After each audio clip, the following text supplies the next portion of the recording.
आदरणीय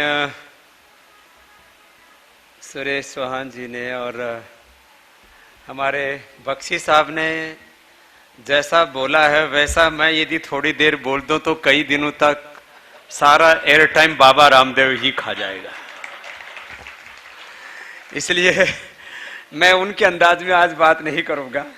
मैंने 2 वाक्य बोले और 2 दिन तक घमासान मचा रहा।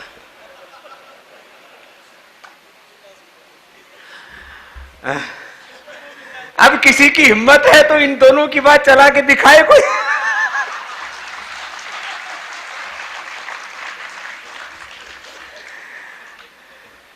इसलिए आज मैं बड़ी खतरनाक लेकिन बिना ब्रेकिंग न्यूज करने वाली बात करने वाला हूं। खतरनाक इसलिए कि वैचारिक दृष्टि से बड़े गंभीर विषय हैं और ब्रेकिंग न्यूज ना बने वो इसलिए कि हमारे लिए समस्या क्या होती है कि कुछ बात कह के फिर स्पष्टीकरण देने लगो तो पूरा हमारा समय उसी में चला जाता है, फिर हम रचनात्मक कार्य नहीं कर सकते। अब मैं एक एक करके कुछ बातों का ऑपरेशन करना चाहता हूं। मीडिया की बात और असहिष्णुता की बात के ऊपर थोड़ी सी पूरक भूमिका आदरणीय बख्शी साहब ने बार बार कहा कि जो हमारी कोर वैल्यूज हैं वहां पर हम असहिष्णु हैं।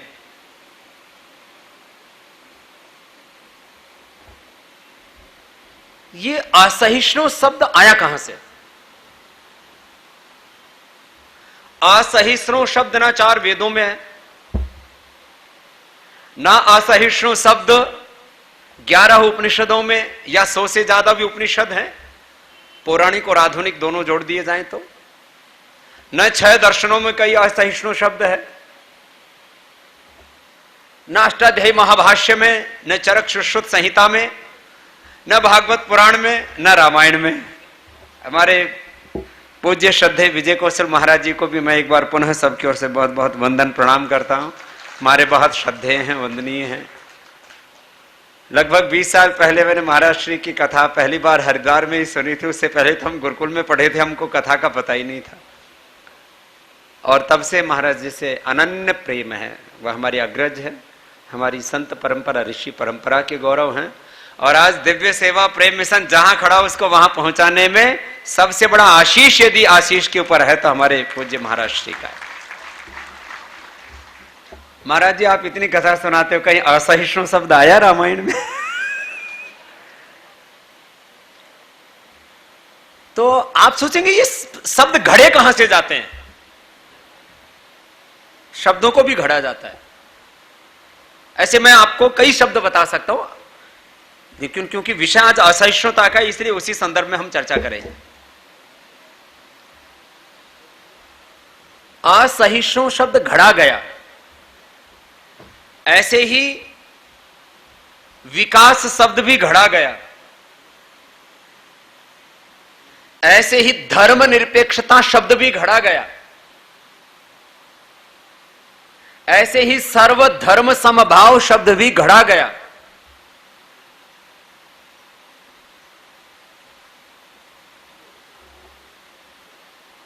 ऐसे बहुत से शब्द घड़े गए। तो ये असहिष्णु शब्द किसके लिए घड़ा गया? हम भारतीयों के लिए घड़ा गया कि हम तुम्हारा धर्म परिवर्तन करें, तुम सहिष्णु बने रहो।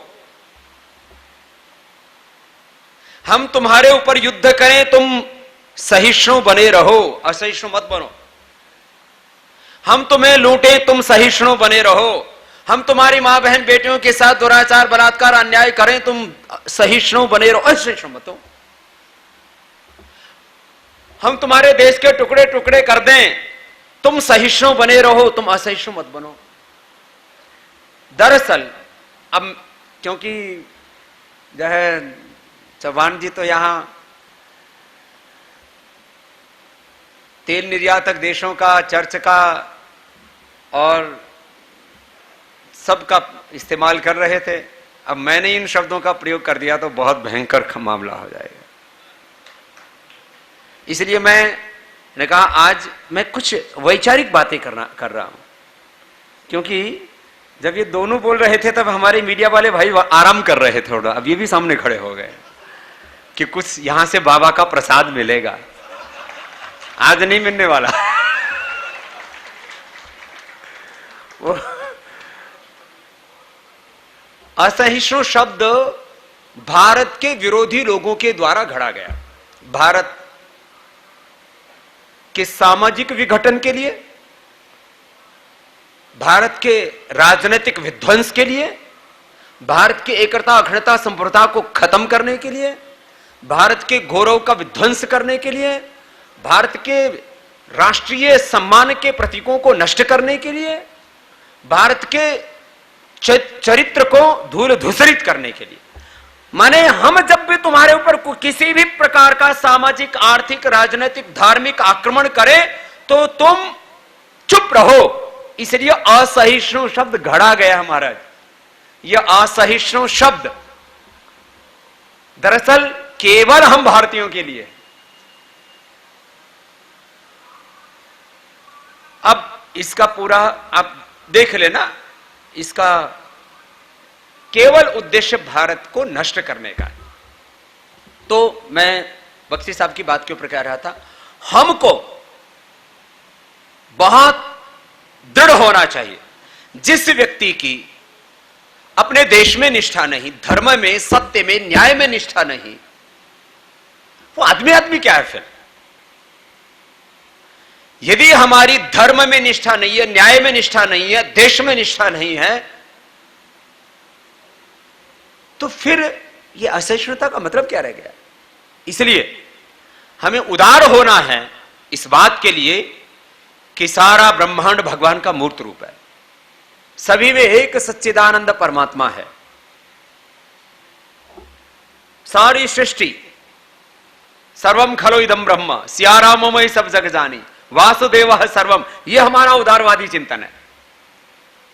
लेकिन दृढ़ता, कट्टरता, असहिष्णुता इस बात के लिए कि भाई देखो सियाराम में सब जगह जानी, लेकिन सियाराम जी ने भी, सिया के राम ने भी जब रावण सामने आए तो शीश काट दिया, तो क्या असहिष्णु थे? यदि आज का मीडिया होता तो राम को भी असहिष्णु बताता और इसमें सैकड़ों तर्क देता। आज का मीडिया होता यदि उस समय, जिस समय कृष्ण थे, तो योगेश्वर श्री कृष्ण को भी असहिष्णु बताता कि इन्होंने शिशुपाल का शीश क्यों काटा, उन्होंने कंस का वध क्यों किया, उन्होंने ये जो कौरवों की पापमयी जो सेना थी उसका विनाश क्यों किया। ये तो यदि इनका काबू चले, हतो वा प्राप्स्यसि स्वर्गम जित्वा वा भोक्ष्यसे महिम, इसको भी आतंकवादी श्लोक कह करके गीता का भी बहिष्कार कर देते। जैसे आप लोगों को शायद पता है इस बात का कि हमारे कम्युनिस्ट मित्रों ने कर्मण्येवाधिकारस्ते मा फलेषु कदाचन इसको पाठ्यक्रम से निकलवा दिया। बोले मजदूरी तो करो लेकिन सैलरी मत दो। ये है इसका मतलब। बोले मजदूरी तो करो लेकिन उसके बदले में आपको सैलरी नहीं मिलेगी, तनख्वाह नहीं मिलेगी, वेतन नहीं मिलेगा, पारिश्रमिक नहीं मिलेगा। बोले ये सामंतवादी श्लोक है। आप में से जो कैरिकुलम बनता है उस संदर्भ में कुछ श्लोक थोड़ा बहुत ज्ञान रखते हैं, उनको पता होगा। पिछले शासन का, कांग्रेस के शासन काल में कर्मण्येवाधिकारस्ते मा फलेषु कदाचन, जहां जहां संस्कृत के पाठ्यक्रमों में पढ़ाया जाता था सब जगह से इस श्लोक को हटवा दिया, ये कह करके कि सामंतवाद का पोषक है, ये पूंजीवाद का पोषक है, ये मनुवाद का पोषक है, ये साम्राज्यवाद का पोषक है। हमारी देश में धर्म में, सत्य में, न्याय में अखंड प्रचंड निष्ठा होनी चाहिए। वहां हमें न्याय करना चाहिए। वहां में शौर्य दिखाना चाहिए, वहां में पराक्रम दिखाना चाहिए, और वहां यदि एक नहीं सैकड़ों के शीश भी काटने पड़ते हैं तो काटने चाहिए। यही युद्ध है, यही धर्म है, यही न्याय है, और इसी से सत्य, धर्म और न्याय की रक्षा होती है। एक बात तो ये इस संदर्भ में बात, माने इस देश में, अब मैं अगली बात पर आता हूं, असहिष्णुता के बाद अब धार्मिक असहिष्णुता। इस देश में करीब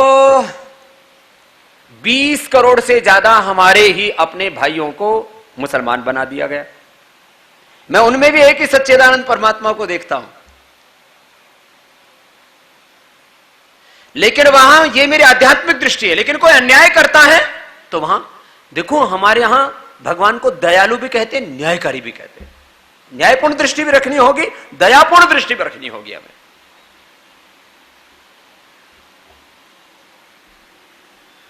20 करोड़ से ज्यादा हमारे भाइयों को हिंदू से मुसलमान बना दिया। ऐसे ही करीब 5 करोड़ से ज्यादा भाइयों को, करीब करीब ये संख्या 30 करोड़ पहुंच चुकी है। इसके ऊपर कभी चर्चा नहीं होती कि भाई ये क्यों बना रहे हैं।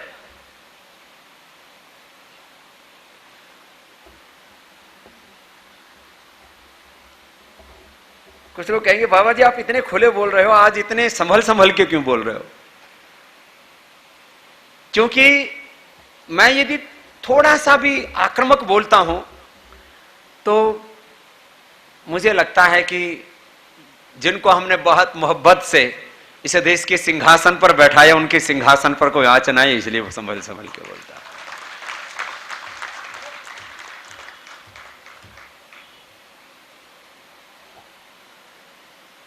आप इस देश में करीब 30 करोड़ लोग अपने भाई, उनको उनका धर्म परिवर्तन किया गया, ये सत्य है ना। और धर्म परिवर्तन करने के बाद उनके भीतर देशद्रोह बढ़ाया जाता है। इस तरह के गुप्त षड्यंत्र किए जाते हैं जो सामने दिखते नहीं है, अंडरग्राउंड चलते रहते हैं, और वो इस देश के लिए बड़ा खतरनाक।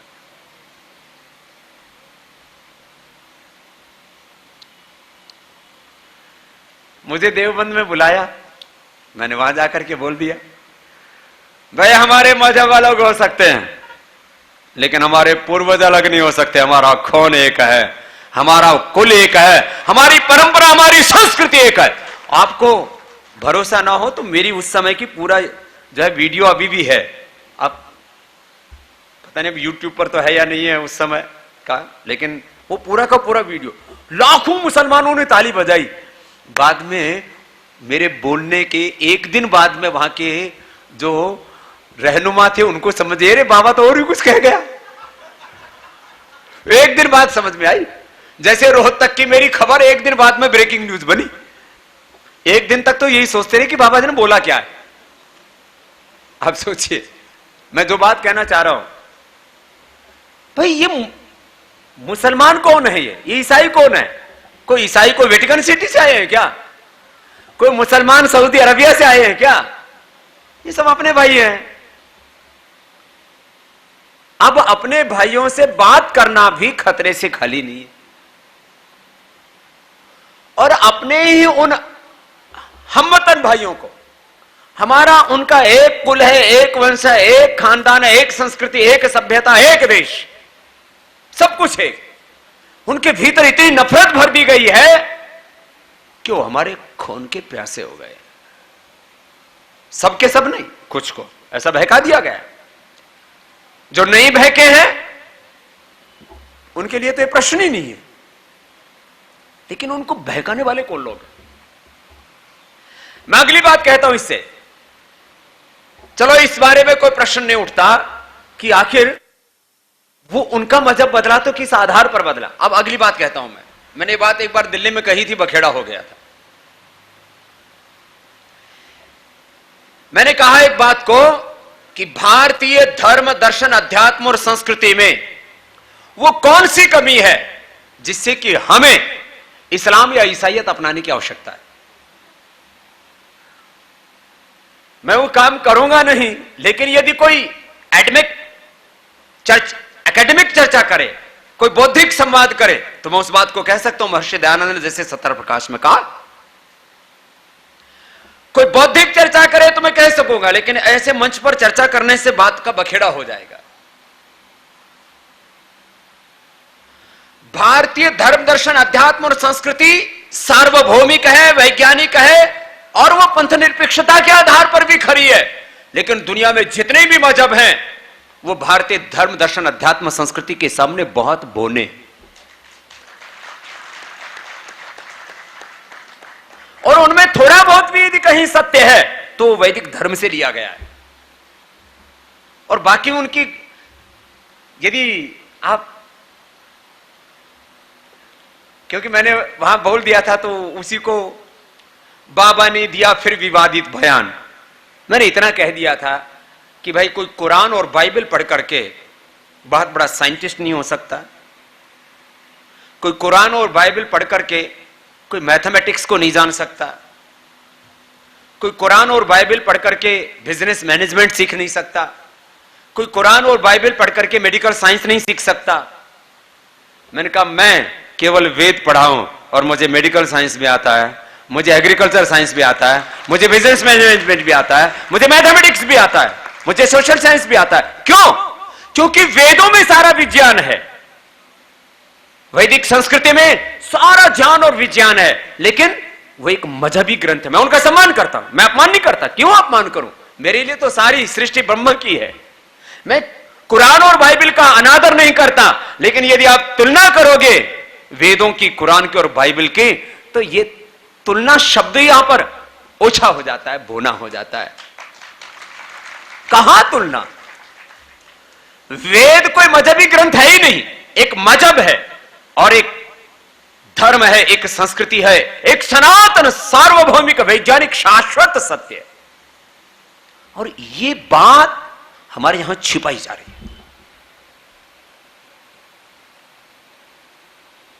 मैं स्वयं पूंजीवाद का, साम्राज्यवाद का और किसी भी तरह के अन्याय और शोषण का घनघोर विरोधी हूं, लेकिन मैं वेद का उपासक हूं, वैदिक संस्कृति का, ऋषि परंपरा का, देव संस्कृति का, सनातन आर्य वैदिक परंपरा का मैं घनघोर उसका कट्टर पोषक हूं, उसका अनुगामी हूं, अनुयायी हूं। इसके लिए मुझे फक्र होना चाहिए। ये पूरे देश में हमें बहुत प्रबलता के साथ फैलाने की जरूरत है। तो मैं कहता हूं, यदि कोई वैदिक धर्म से श्रेष्ठ किसी भी मजहब को, वैदिक धर्म से श्रेष्ठ, मुझे इस बात का भी अफसोस है, हमारे कुछ लोग धर्म के नाम पर चोगा पहन लेते हैं और जाकर के को पीस टीवी चलाने वाले हमारा पता नहीं कौन एक मुस्लिम भाई है, उसके सामने खड़े हो जाते हैं, वहां बेइज्जती करवा के आ जाते हैं धत्तरे की।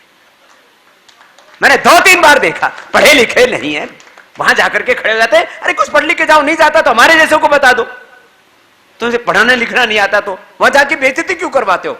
मैं कहता हूं, यदि कोई दुनिया का व्यक्ति वैदिक धर्म, अध्यात्म और संस्कृति श्रेष्ठ किसी अन्य संस्कृति को यदि साबित कर दे, तो मैं आज अपनी वैदिक धर्म को छोड़ने के लिए तैयार हूं। लेकिन यदि वो पराजित हो तो आदि शंकराचार्य की तरह शास्त्रार्थ करे, फिर वो वैदिक धर्म स्वीकार कर ले। लेकिन हिम्मत तो नहीं ना किसी में बात करने की। क्या बात करेंगे? वेदों के 2000 से ज्यादा ऋचाएं और 1 लाख से ज्यादा श्लोकों का हमारा महाभारत और तमाम हमारे इतने ज्ञान विज्ञान के ग्रंथ, ये हमारी जो परंपरा है, ये क्या है? ये सारा का सारा साइंस है, सब कुछ है इसके अंदर। आप उस इतनी महान परंपरा को आप कहां, किससे तुलना कर रहे हो उसकी? तो एक बात ये कहना चाहता हूं कि भाई, कोई कहता है कि भाई मेरे को तो ना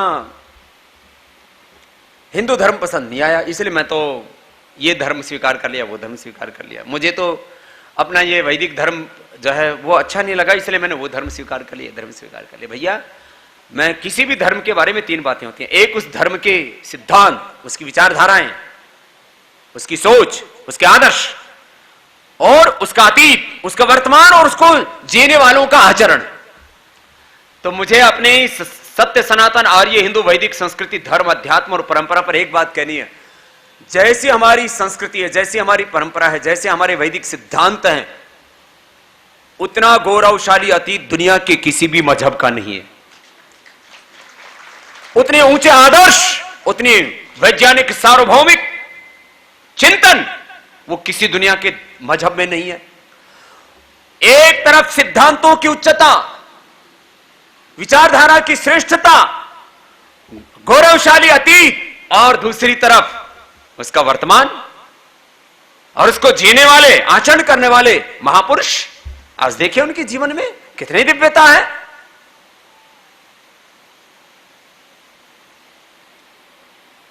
स्वामी रामदेव, जो भी देश हित का कोई भी काम कर सकता है, जो भी देश के लिए जरूरत पड़ी वो काम स्वामी रामदेव करेगा, लेकिन स्वामी रामदेव का आतंकवादी नहीं हो सकता।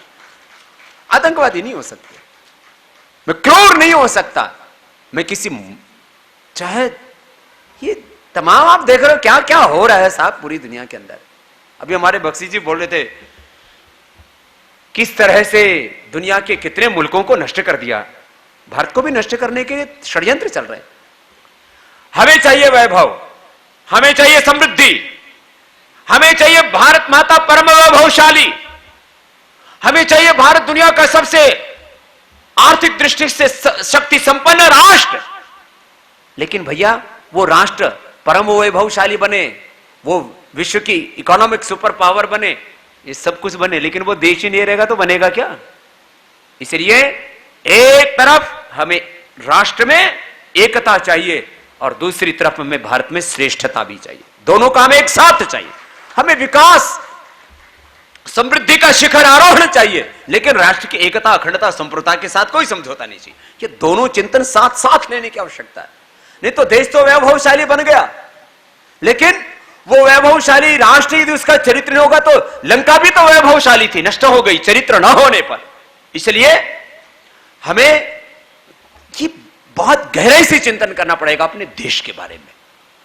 तो मैंने एक बात कही धर्म के बारे में, दूसरी बात कही उसी के साथ मजहब के बारे में। मैंने अब बात कही, माना इस देश में गरीबी मुद्दा है, अशिक्षा मुद्दा है, भूख मुद्दा है, भ्रष्टाचार काला धन आज भी मुद्दा है। आज भी इस देश के अंदर जो भी हमारी मूलभूत समस्याएं, ज्वलंत प्रश्न हैं हमारे सामने, वो सारे के सारे मुद्दे हैं और रहेंगे। लेकिन इसके साथ साथ हमारी राष्ट्र की संप्रभुता ये सबसे बड़ा मुद्दा है और इसके ऊपर कई तरह से प्रहार किया जा रहा है और हमारे देश के लोगों को बहकाया जा रहा है। ये कम्युनिस्ट हैं हमारे मित्र, ये कोई रसिया से आए हैं क्या, कोई चीन से आए हैं क्या, यही के?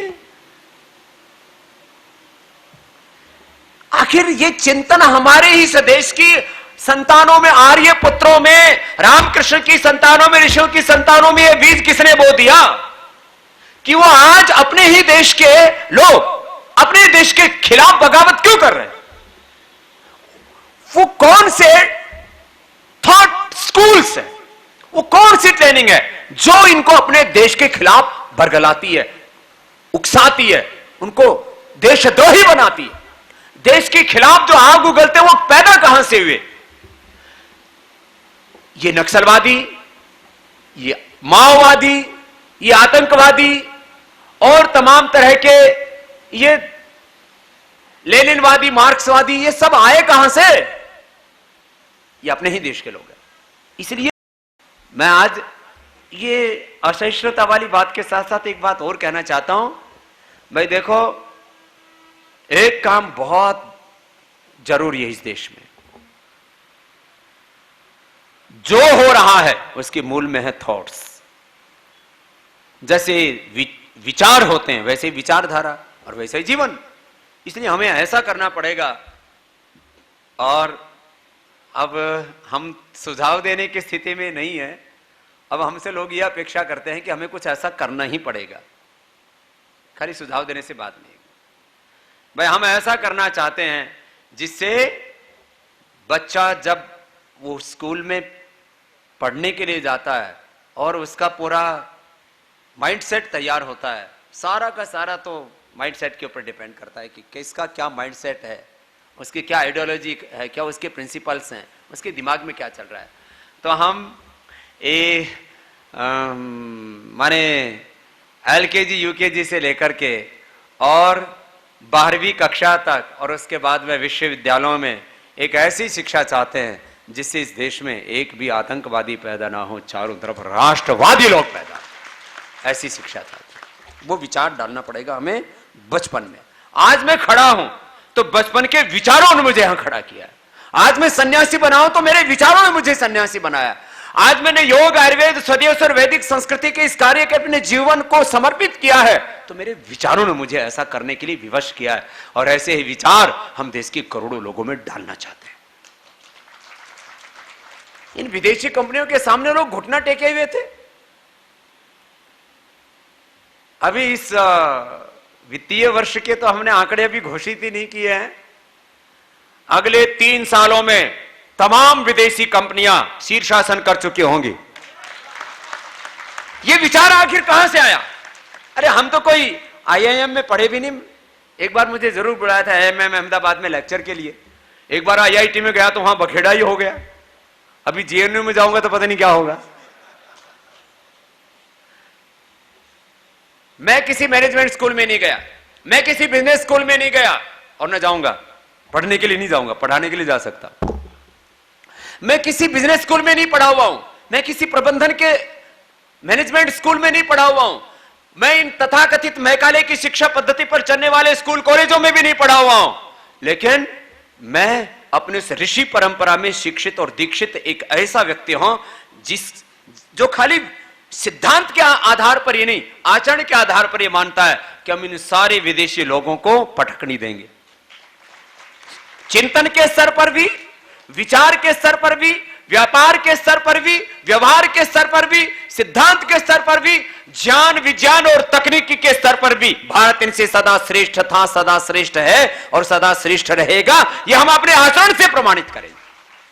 और ऐसा हौसला हमें अपने हृदय में रखना चाहिए। अभी आपको 2-3 कैलकुलेशंस बता देता हूं। इस साल अभी पतंजलि के 2-3 चीजों की बात कर रहा हूं मैं। विचार की तो बात की ना, अब मैं प्रोडक्ट की बात कर रहा हूं। आजकल तो हर चीज को प्रोडक्ट कर दिया जाता है। बोले ये JNU के प्रोडक्ट हैं, ये RSS के प्रोडक्ट हैं, ये आर्य समाज के प्रोडक्ट हैं, ये कहां के प्रोडक्ट हैं? तो एक प्रोडक्ट की बात करता हूं। इस देश में लोग टूथपेस्ट मतलब कोलगेट समझ बैठे थे। अभी हम क्लोजअप को, पेप्सोडेंट को तो मात दे चुके हैं। इस साल के अंत तक क्लोजअप से आगे चला जाएगा दंत कांति। और थोड़े दिनों में हिंदुस्तान में शायद जैसे नोकिया को लोग भूल गए ऐसे ही कोलगेट को भी भूल जाएंगे।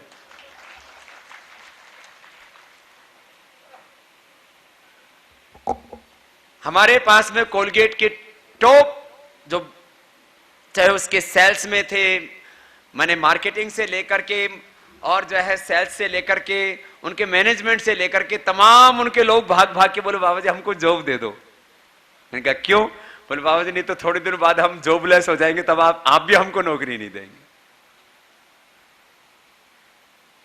अभी इस महीने के में करीब 20 लाख और अगले महीने हम 25 से 30 लाख दंत कांति बनाने की कैपेसिटी बना चुके हैं। यह कोलगेट से ज्यादा है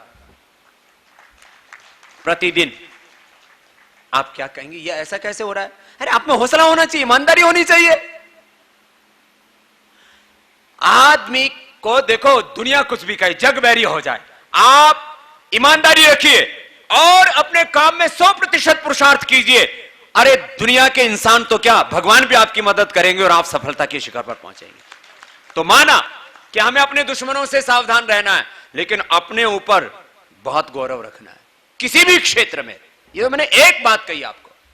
ऐसे ही अब खाली 2 कंपनियां बची हैं इस देश में, एक PNG और एक यूनिलीवर। इनकी तो औकात ही कुछ नहीं है। आपके अंदर यह हौसला होना चाहिए। कोई भी क्षेत्र हो आपका, सामाजिक, आर्थिक, राजनीतिक, आध्यात्मिक, धार्मिक, हर क्षेत्र में आपको स्वयं पर गौरव होना चाहिए। और उस आत्मगौरव को, उस आत्मविश्वास को, आपके आत्मसम्मान को नष्ट करने के लिए चारों तरफ ये षड्यंत्र चल रहे हैं। ये तो मैंने एक ब्रांड की बात की बीच में थोड़ी सी, क्योंकि अभी तक अपने देश में क्या होता रहा, बड़े बड़े इस देश के पढ़े लिखे लोग भी विदेशी लोगों की गुलामी करते रहते। हिंदुस्तान के लोगों ने ब्रांड ना के बराबर बनाया, बने हुए ब्रांड्स के पीछे जाकर के लाइन में कतार में खड़े हो गए। एक बात कहकर के फिर अगली बात कहता हूं।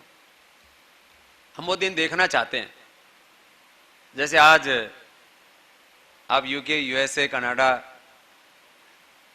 इनके एम्बेसीज में जाओ ना हिंदुस्तान में, तो लाइन लगे मिलेंगे, रोज 400, 500, 1000 लोग लाइन लगा के खड़े रहते हैं।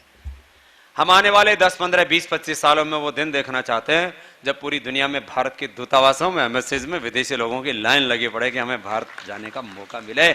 ऐसा समृद्ध देश, ऐसा ज्ञानशील देश, ऐसा उन्नत देश, ऐसा चरित्रशील देश, ऐसा देश बनाना अपने को।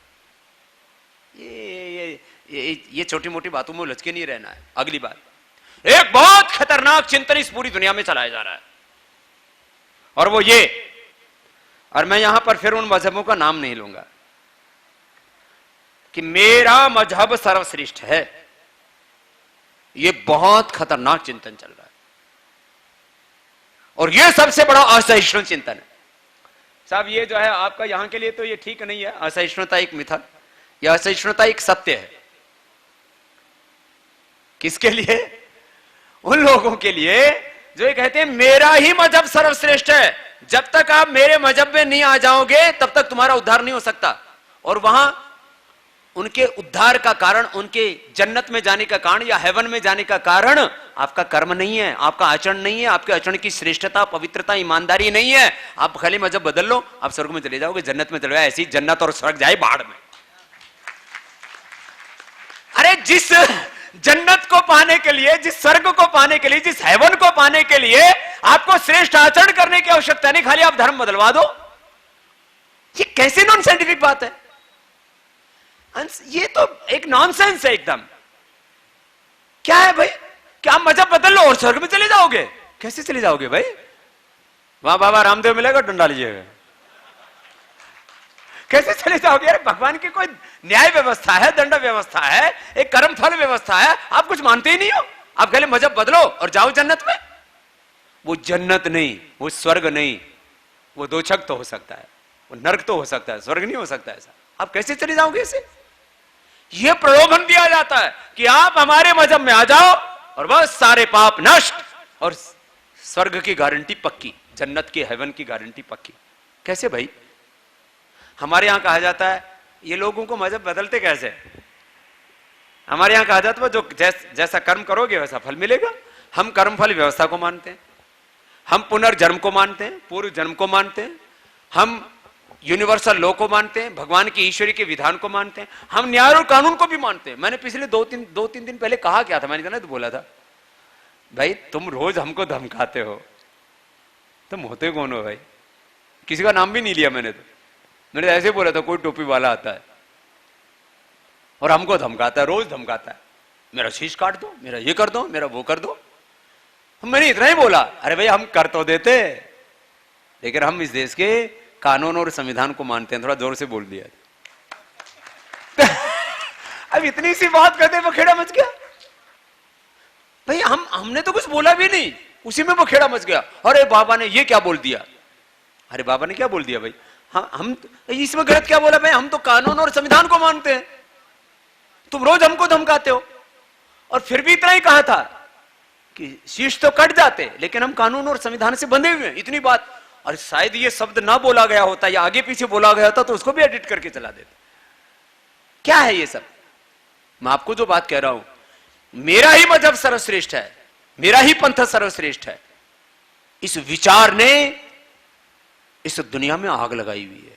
और वो कहते हैं हम पूरी दुनिया को अपने मजहब में ढालेंगे।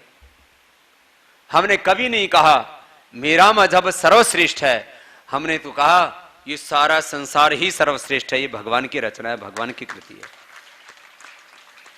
सियाराम में सब जग जानी वासुदेवः सर्वम सर्वम खलु इदम ब्रह्म ईशावास्यम इदम सर्वम यो माम पश्यति सर्वत्र सर्वम च मयि पश्यति तस्याहं न प्रणश्यामि सच में न प्रणश्यति। इतना ऊंचा उदात्त श्रेष्ठ सार्वभौमिक वैज्ञानिक पंथ निरपेक्ष चिंतन हमारे पूर्वजों ने हमको दिया, क्या सिखाएंगे हमको आप?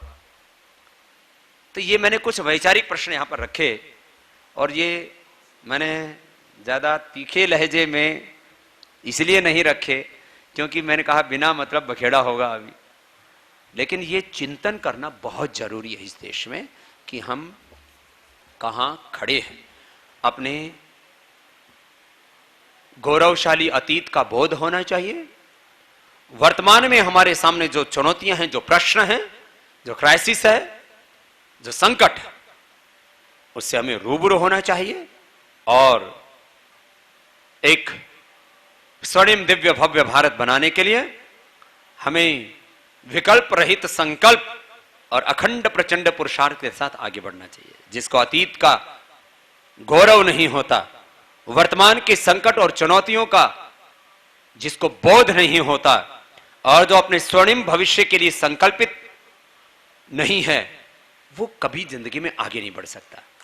तो ऐसे ही मैंने कुछ बहुत गंभीर प्रश्न और कुछ विचार रखे। आज यह असहिष्णुता एक मिथक, एक भ्रांति जो देश में फैलाई गई, उस संदर्भ में हमने व्यापक तौर पर चिंतन किया, और जो बहुत गहरी और बहुत गंभीर होने के साथ साथ बहुत कड़वी सच्चाइयां यहाँ पर आदरणीय श्री चौहान जी ने और आदरणीय श्री बख्शी जी ने रखी। मैं चाहूंगा एक बार दोनों ही महापुरुषों का बहुत बहुत अभिनंदन है। और इस पूरे आयोजन के मूल में जिस महापुरुष का संकल्प है, ऐसे हमारे बड़े, ऐसे हमारे, मैंने कहा हमारे अग्रज, हमारी संत परंपरा, ऋषि परंपरा के गौरव श्रद्धेय पूज्य विजय कौशल जी महाराज जी, और हमारे भाई आशीष, जिनको मुझ सहित सबके आशीष मिलते रहते हैं, वह हमारे गंगोत्री के सखा है। हमारा भौतिक जन्म यद्यपि ऐसे आप सबकी तरह यहाँ इसी मिट्टी में, इस भारत माता की कोख में ही हुआ है, लेकिन हमारी आध्यात्मिक जन्मभूमि वो गंगोत्री है। और गंगोत्री के हमारे 2 दशक से ज्यादा कालखंड के मित्र हैं भाई आशीष जी, के लिए भी सबके बहुत बहुत आशीष। वह बहुत ही बड़ा श्रेष्ठ सेवा का कार्य यहाँ दिव्य प्रेम सेवा मिशन के माध्यम से संचालित कर रहे हैं, और सेवा के साथ साथ में राष्ट्र के सामने जो प्रश्न हैं, राष्ट्र के सामने जो चुनौतियां हैं, उन राष्ट्रीय समस्याओं के ऊपर भी हम सब मिल बैठ करके विचार करें, और अपने अपने स्तर पर हम खाली प्रश्न ही खड़े ना करें। यदि हम समाधान नहीं हैं तो हम स्वयं एक समस्या बन जाते हैं। अपने अपने स्तर पर हम इतना पुरुषार्थ करें, एक एक व्यक्ति में अपरिमित शक्ति परमात्मा ने दी है, चाहे हम किसी भी कुलवंश जाति में पैदा हुए हैं। मैं बार बार इस बात को कहता हूं, भगवान ने हमें इंसान बना करके दुनिया की सबसे बड़ी दौलत दे दी है। इंसान होकर के बाकी सारे काम तो हम स्वयं कर सकते हैं। वो सामर्थ्य एक एक व्यक्ति को परमात्मा ने दिया हुआ है। अपने उस सामर्थ्य को पहचाने, स्वयं के सामर्थ्य को पहचाने, अपने राष्ट्र के सामर्थ्य को पहचाने, और सब हम मिलकर के संगठित होकर के संगच्छध्वम संवदध्वम समूह मनांसि जानताम देवा भागम यथा पूर्वी संजानाना उपासते।